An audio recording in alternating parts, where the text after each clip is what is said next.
नमस्कार बहनों और भाइयों, साथियों व प्यारे बच्चों। भारत की संवैधानिक इतिहास की जो ज्ञान यात्रा है उसमें आपका स्वागत है। और हमारा आज का विषय है, ये भारत के संवैधानिक इतिहास की यात्रा में अंतिम विषय है, भारतीय स्वतंत्रता अधिनियम 1947। जानकारी के लिए, और परीक्षाओं में जो बड़े लेवल की जो परीक्षा होती हैं उनमें ये काफी इंपॉर्टेंट विषय है। इसी अधिनियम के अनुसार भारत को आजादी मिली थी और देश के दो टुकड़े हुए थे। यह अधिनियम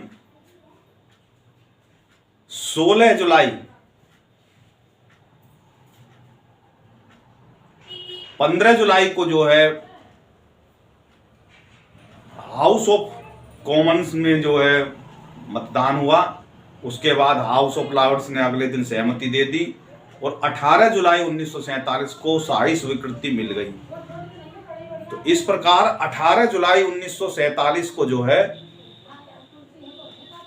ये स्वतंत्रता अधिनियम जो था वो इंग्लैंड से पास होकर स्वीकृति मिलके अस्तित्व में आ गया। और इसके अस्तित्व में आने के बाद में भारत और पाकिस्तान, जिसमें पश्चिम पाकिस्तान जो आज के समय में है आधुनिक पाकिस्तान, और पूर्वी जो पाकिस्तान है आज के समय में बांग्लादेश का क्षेत्र है, वो 15 अगस्त 1947 को अस्तित्व में आ गए थे। ये इस अधिनियम का भारतीय राष्ट्रीय कांग्रेस, मुस्लिम लीग, सिख समुदाय के विधानमंडलों ने भारत के तत्कालीन जो वायसराय थे, गवर्नर जनरल लॉर्ड माउंटबेटन के एक समझौते पर सहमति जताई, जिसको 3 जून की माउंटबेटन योजना माना जाता है। जो 1946 का अधिनियम मैंने बताया था कैबिनेट मिशन वाला, उसके बाद में भी भारत में कई पछड़े हुए थे और मैंने बताया था कि उसमें डायरेक्ट अटैक जो है 16 अगस्त को उन्होंने रख दिया था और पूरे देश में कत्लेआम हुए थे जहां मुस्लिम बहुल एरिया थे। और उसके बाद में यहाँ पे गवर्नर जनरल बावेल की जगह पे माउंटबेटन आए थे। माउंटबेटन जो थी उनकी अच्छी केमिस्ट्री जो है पंडित नेहरू के साथ में थी और उनके जो प्रयास के कारण ये जो है जिन्ना और नेहरू के बीच में समझौता हो पाया और इसी को ही लॉर्ड माउंटबेटन योजना बोलते थे। इसके बाद में उस समय पे एटली जो था वो ब्रिटेन का प्रधानमंत्री था। क्लेमेंट एटली ने 20 फरवरी 1947 को घोषणा करी। अब ये जो मैं बता रहा हूं ये बेस है, इसको जो एक्ट को बनाने की जो बेस तैयार हुआ था उसको मैं बता रहा हूं। इटली ने घोषणा करी 20 फरवरी 1947 को कि 3 जून ब्रिटिश सरकार 3 जून 1948 तक भारत को पूर्ण स्वतंत्र स्वशासन प्रदान कर देगी।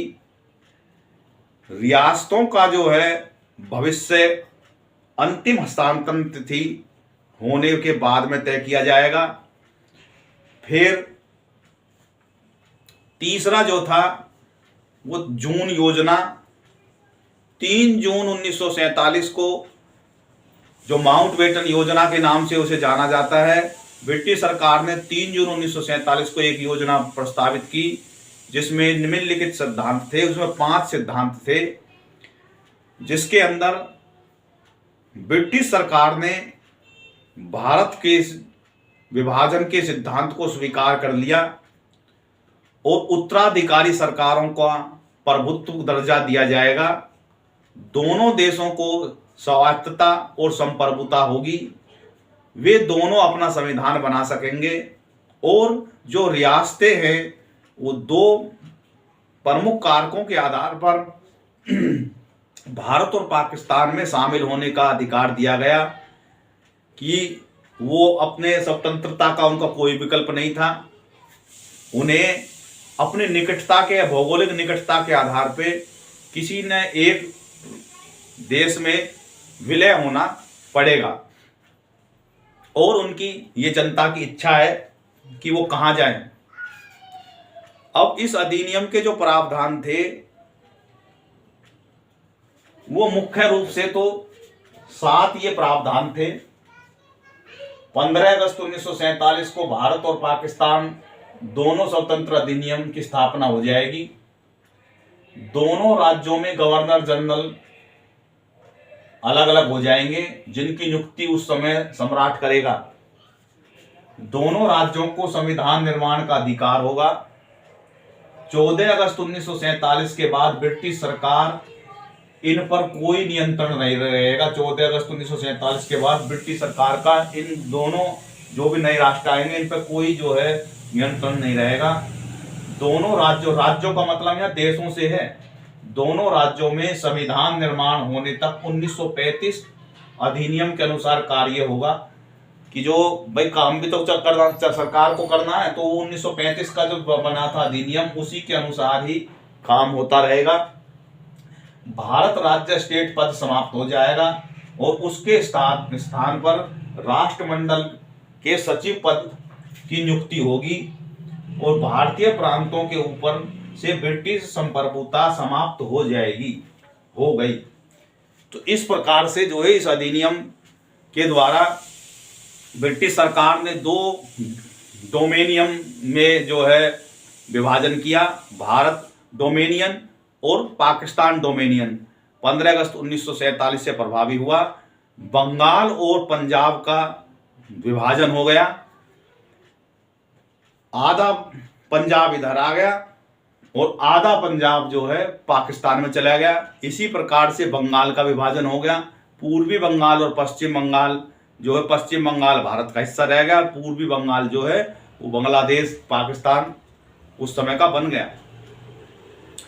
दोनों नव देशों के प्रत्येक गवर्नर जनरल का कार्यालय की स्थापना होगी और राजशाही के प्रतिनिधि के रूप में जो है दोनों वहां पे माने जाएंगे। रियासतों पर ब्रिटिश संप्रभुता समाप्ति और 15 अगस्त 1947 से प्रभावी होगी। ये राज्य भारत और पाकिस्तान में से किसी एक में अपने जाने का निर्णय ले सकते हैं। ब्रिटिश सम्राट द्वारा भारत के सम्राट की उपाधि का उन्मूलन कर दिया, लेकिन इसकी घोषणा जो वहां के राजा जॉर्ज पंचम थे, 6th जो थे, उनके द्वारा 22 जून 1948 को शाही घोषणा के बाद उसको लागू किया गया था।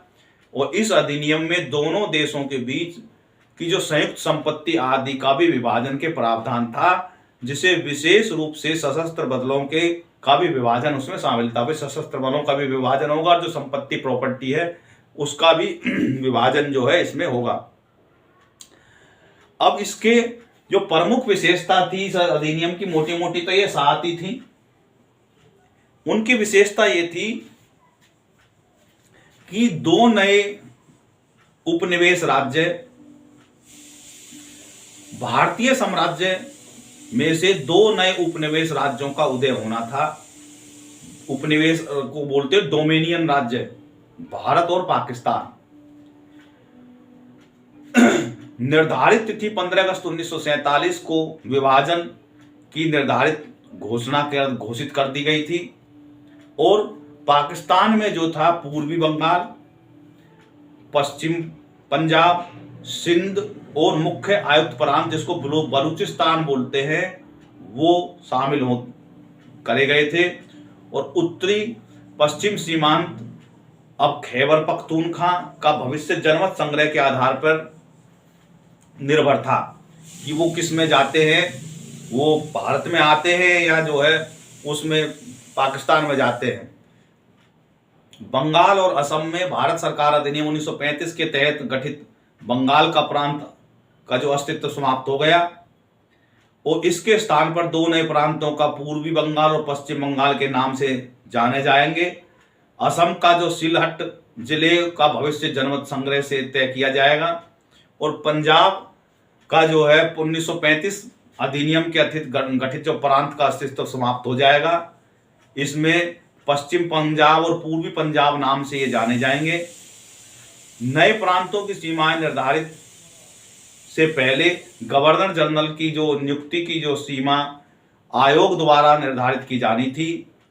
नए डोमेनियन जो थे उनके लिए संविधान और नए संविधान बनाने तक नए डोमेनियन और उनके प्रांतों का शासन 1935 अधिनियम के रूप में अस्थायी रूप से प्रावधान था के लिए जाना जाता था। और नए गवर्नर जनरल जो है वो प्रत्येक राज्यों के क्राउन द्वारा नया गवर्नर जनरल नियुक्त किया जाना था, जो दोनों राज्यों में से किसी एक की विधायिका के कानून के अधीन होगा।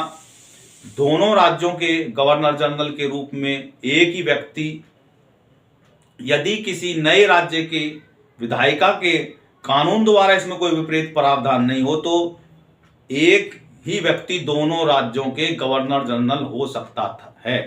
यानी कि अगर उन दोनों को कोई आपत्ति ना हो तो एक ही गवर्नर जनरल दोनों का भी हो सकता है, चाहे वो अलग अलग अपना रख ले। ये जो है उसमें छूट थी। और जो राज्यपाल जनरल की शक्तियां धारा जो 9 थी उसके अनुसार राज्यपाल जनरल को इस अधिनियम के लागू होने का अधिकार दिया था। क्षेत्रों, शक्ति गवर्नर और उसके अधिकारों को संपत्ति देनदारी के विभाजन गवर्नर जनरल की जिम्मेदारी थी।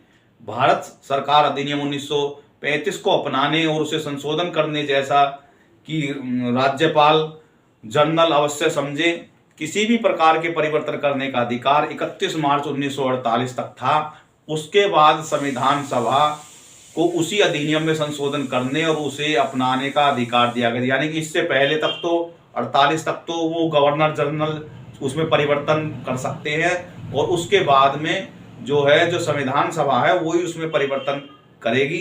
गवर्नर जनरल को किसी भी कानून को मंजूरी देने की शक्ति प्राप्त थी। और नए उपनिवेशों के लिए जो विधान बनने थे उसमें की भी इसमें थी कि मौजूदा जो विधायी व्यवस्था में संविधान निर्माण निकाय और विधायिका दोनों के रूप में कार्य जारी रखने की अनुमति थी। तो ये अस्थायी प्रावधान था। उन्हें प्रत्येक रियासत को विधायिका को उस रियासत के लिए कानून बनाने की पूरी शक्ति दी गई थी, जिसमें ऐसे कानून भी शामिल थे जिसका प्रभाव राज्य के बाहर भी लागू होता था। ब्रिटेन की संसद द्वारा निर्धारित तिथि के बाद पारित कोई भी अधिनियम नए उपनिवेशों पर लागू नहीं होगा और नए राज्यों के विधानमंडलों द्वारा बनाया गया कोई भी कानून, उसका कोई भी प्रावधान इस आधार पर अमान्य या निष्प्रभावी नहीं होगा कि वह इंग्लैंड के कानून के विपरीत है। प्रत्येक डोमेनियन के गवर्नर जनरल को महामहिम के नाम पर विधानमंडल में किसी भी कानून को मंजूरी देने का अधिकार था। पाकिस्तान की संविधान सभा की संरचना अध्याय 1 केंद्रीय मंडल के में जो है 69 सदस्य जमा 10 अप्रवासी सदस्य मिला के 79 सदस्य जो है उनके विधानमंडल में जो है वो संरचना बताई गई। उनके विधानसभा की जो है संविधान सभा की संरचना के लिए नए राज्य स्थापित करने का परिणाम क्या हुआ? महामहिम की सरकार नए उपनिवेशों के प्रति सारी जिम्मेदारी खो दी और भारतीय के राज्यों पर महामहिम की सरकार की संप्रभुता समाप्त हो गई। और इस अधिनियम के पारित होने के समय भारतीय राज्यों और जनजातीय क्षेत्रों के साथ लागू सभी संधियां समझौते समाप्त हो गए। जो उस समय के अंग्रेजों के शासन के द्वारा उनकी संधि फंदी थी, सब खत्म हो गई। ब्रिटिश राजशाही को उपाधि से भारत के सम्राट की उपाधि हटा दी गई और भारत के राज्य सचिव का कार्य समाप्त कर दिया गया। और 1935 अधिनियम के प्रावधान जो राज्य सचिव द्वारा क्राउन के अधीन सिविल सेवा और विभिन्न पदों की नियुक्तियों के संबंध थे, लागू होना बंद हो गए। जो 1935 के समय पर जो उनकी सिविल सर्विस वगैरह जो होती थी, वो वहाँ से टेस्ट वगैरह होते थे, वो सब बंद हो गए। सिविल सेवक धारा 10 में नए डोमिनियन की सरकार के अधीन 15 अगस्त 1947 को या उससे पहले सरकारी कर्मचारियों को पूर्ण लाभों के साथ सेवा निरंतरता का प्रावधान था। भाई 15 अगस्त 1947 को या उससे पहले जो भी नियुक्ति हो गई थी वो बाद में भी निरंतर जारी रहेंगे, ये नहीं कि उन्हें बर्खास्त कर दिया जाएगा। सशस्त्र बल धारा 11, 12, 13 में भारतीय सशस्त्र बलों के भविष्य पर चर्चा थी और 7 जून 1947 को एक विभाजन समिति का गठन किया गया, जिसमें दोनों पक्षों के 2-2 प्रतिनिधि वायसराय अध्यक्ष थे, ताकि इस विभाजन के बारे में निर्णय लिया जा सके। और विभाजन की प्रक्रिया होते ही इन्हें एक समान संरचना वाली विभाजन परिषद द्वारा प्रतिस्थापित किया जाना था। कि फौज का भी था इसी प्रकार से कि वे कौन उनका बनेंगे, तो उसके लिए भी ये धारा बनी हुई थी। इसी प्रकार से पहली और दूसरी अनुसूची थी, उसमें क्या था, पहली अनुसूची में वो उन जिलों की सूची थी जो अस्थायी रूप से पूर्वी बंगाल के नए प्रांत में शामिल किए जाने थे, जिसमें थे चटगांव मंडल, ढाका डिवीजन, प्रेसिडेंसी भाग और राजशाही डिवीजन। जो चटगांव मंडल में चटगांव हिल जो है, ट्रिक्स, नोआखरी और टिपेरा। ढाका डिवीजन में बाकरगंज, ढाका, फरीदपुर और मेमनसिंह जिले थे। प्रेसिडेंसी भाग में जयसेल जिले, बंगाल तहसील को छोड़कर कुश्तिया और मेहरपुर तहसील नदिया जिले की। शाही डिवीजन में बोगरा, दिनाजपुर, रायगंज, बालूरघाट, राजशाही, रंगपुर, नवाबगंज और मालदा जिले इसमें थे। कि जो वो तहसील थी नवाबगंज जो तहसील है। दूसरी अनुसूची में उन जिलों की सूची थी जिसमें अस्थायी रूप से नए पश्चिम बंगाल में शामिल किया जाना था, पश्चिम पंजाब में शामिल किया जाना था, जिसमें लाहौर डिवीजन का गुजरवाला, लाहौर, पट्टी, शेखपुरा, सियालकोट, शकरगंज और गुरदासपुर जिले के उसमें जो है तहसील थी शकरगंज जो है। रावलपिंडी डिवीजन में अटक, गुजरात, झेलम, रावलपिंडी और शाहपुर। मुल्तान डिवीजन में डेरा गाजी खान, झांग, तायलपुर, गोगरी, मुल्तान और मुजफ्फरगढ़ जो जिले थे। अब इसी से ही पार्टीशन होना था। पार्टीशन के दौरान भारत के रहने वाले मुस्लिम पाकिस्तान की तरफ भाग गए और पाकिस्तान बनने पर वहाँ के हिंदू और सिख जो भारत की तरफ भाग आए और हिंसा से बचने के लिए अपने देश में भागने के लिए उन लोगों को अपनी सारी संपत्ति और सामान पीछे ही छोड़ देना पड़ा। क्यों ऐसा हो, ऐसी भगदड़ क्यों मची? क्योंकि पाकिस्तान वाले जो जगह थी वहाँ से दंगे भड़कने चालू हो गए और वहाँ पे मारकाट शुरू हो गई। लोगों को वहाँ पे ऐसा, उस समय के विभाजन का मतलब ये नहीं था कि भाई जो है उन्हें मार देंगे काट देंगे, भाई धीरे धीरे अपनी सामान सट्टा लेके इधर आना था, यहाँ के इनको वहाँ जाना था। लेकिन जो है वहाँ पे मार काट शुरू हो गई, तो इस वजह से ये भगदड़ मची। उस भगदड़ में लोग बाग अपना सामान भी वहीं संपत्ति छोड़ के अपनी जान बचा के भागना पड़ा और रास्ते में उनको भी ठिकाने लगाने की सोची। जो रियासतें थी उनके बारे में इसमें प्रावधान था कि 25 जुलाई 1947 को माउंट बेटन के चैम्बर ऑफ प्रिंसेस के साथ बैठक की गई, जिसमें जहां 562 रियासतें के मुद्दे पर चर्चा हुई। ब्रिटेन और भारतीय राज्यों के बीच संधि समाप्त होने वाली थी और 15 अगस्त 1947 को ब्रिटिश क्राउन की संप्रभुता समाप्त हो जानी थी। माउंटबेटन ने किसी भी रियासत को डोमिनियन का दर्जा देने से इनकार कर दिया और उन्हें भौगोलिक निकटता के आधार पर भारत या पाकिस्तान में से किसी एक डोमिनियन में शामिल होने की सलाह दी गई।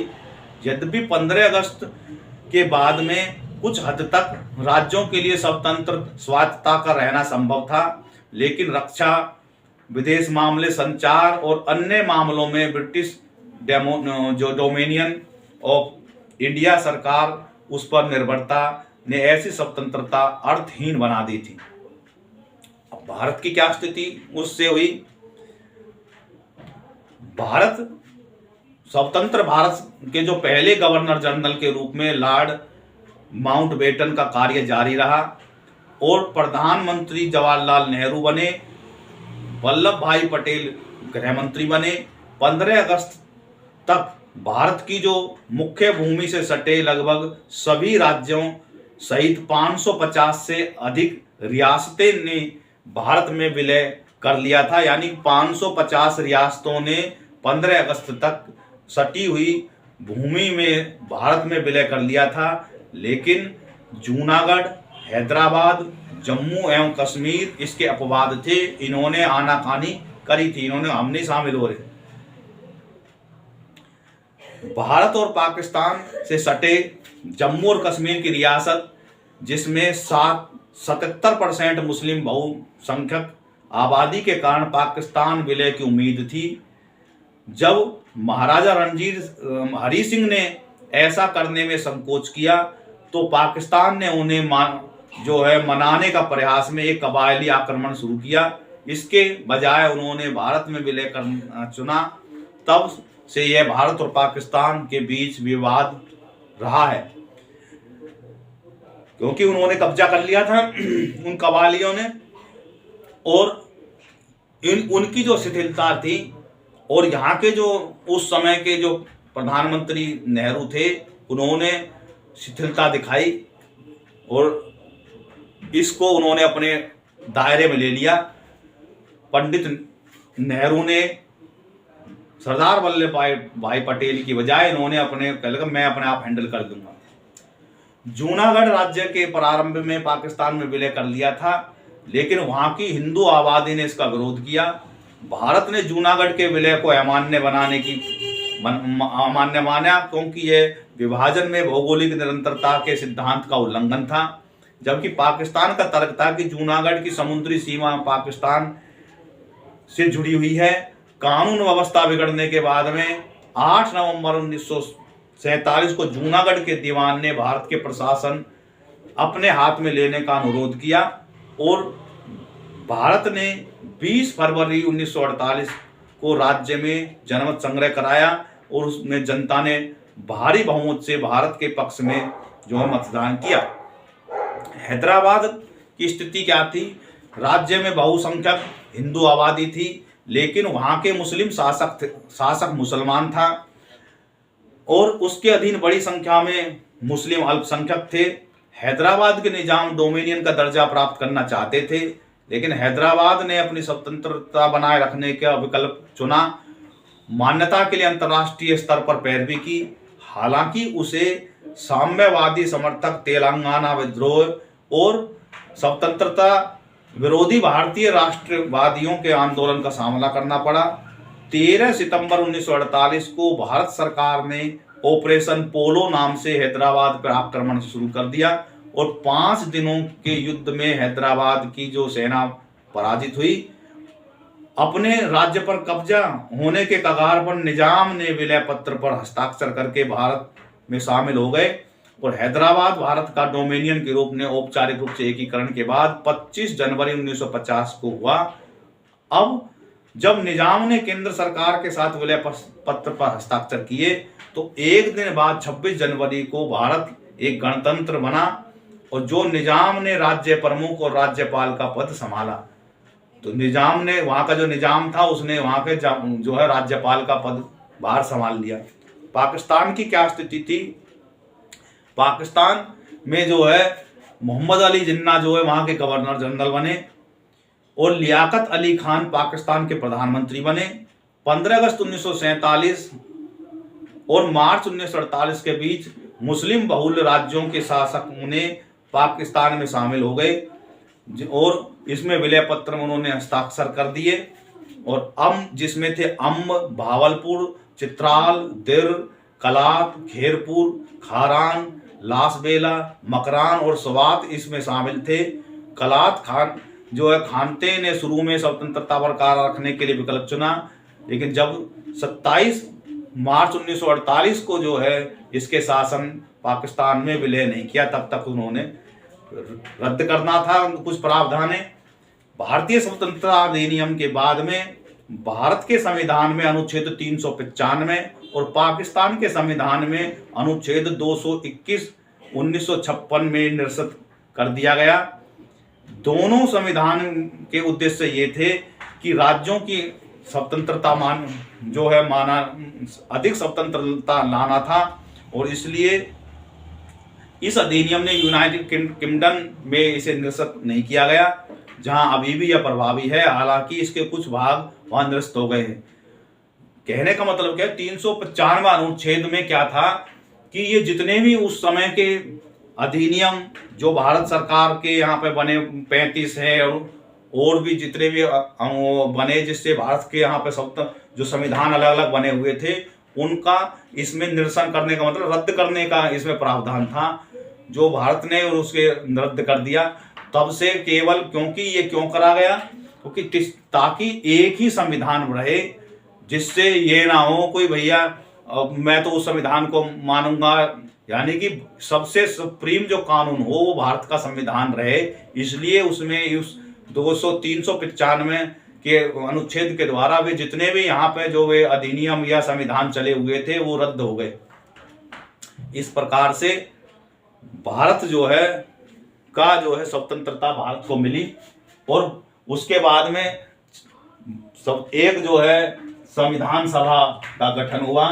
उसके विषय में हम अगली वीडियो में बताएंगे कि कैसे कैसे उसने काम करा, मोटा मोटी उसमें बताएंगे, उसमें लंबा विषय है, उसमें नहीं घुसेंगे हम। और इस प्रकार से इस अधिनियम के द्वारा भारत जो है स्वतंत्र हुआ। उसमें मोटी रूप से इतनी मैंने बात बताई, ये तो जनरल नॉलेज के हिसाब से थी भाई, आपके ज्ञान के हिसाब से आपको कहीं पढ़ने इसको नहीं मिलेंगी, बहुत कम किताबों में भी पाएंगी। मैंने ये ढूंढ ढांड के कहीं से लाया, और इसमें मुख्य रूप से तो 7 ही बातें थी। 15 अगस्त 1947 को भारत और पाकिस्तान दोनों स्वतंत्र अधिराज्यों की स्थापना हो जाएगी। दोनों राज्यों में गवर्नर जनरल होंगे, जिसका सम्राट नियुक्त करेगा। संविधान बनने के बाद में ये जो है गवर्नर जनरल का पद जो है वो रखना चाहें तो रखे, वरना जो है यहाँ गवर्नर जनरल की जगह राष्ट्रपति बन गए, और उसकी नियुक्ति फिर वो संविधान के अनुसार होगी। तो ये माउंटबेटन जो है कुछ दिन यहाँ पे रहे, उसके बाद में माउंटबेटन यहाँ से चले गए, और उसकी जगह पे राजगोपालाचार्य जो थे, सी राजगोपालाचार्य, वो भारत के स्वतंत्र भारत के पहले गवर्नर जनरल बने भारतीय। दोनों राज्यों का संविधान निर्माण का अधिकार होगा, और 14 अगस्त 1947 के बाद ब्रिटिश सरकार का इन पर कोई नियंत्रण नहीं रहेगा।